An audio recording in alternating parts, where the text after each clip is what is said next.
এক সপ্তাহের ব্যবধানে কক্সবাজারের টেকনাফ থেকে আবারও একটি ট্রলার সহ ৬ জেলেকে ধরে নিয়ে গেছে মিয়ানমারের সশস্ত্র বিদ্রোহী গোষ্ঠী আরাকান আর্মির সদস্যরা। মাছ ধরে ফেরার পথে সেন্ট মার্টিনের ছেঁড়া দ্বীপের কাছ থেকে তাদেরকে ধরে নিয়ে যাওয়া হয়।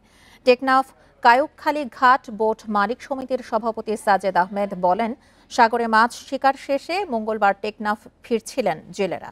সেন্ট মার্টিনের ছেড়া দ্বীপের কাছাকাছি এলে আরাকান আর্মির সদস্যরা অস্ত্রের মুখে ট্রলার সহ ৬ জন মাঝিকে ধরে নিয়ে যায়।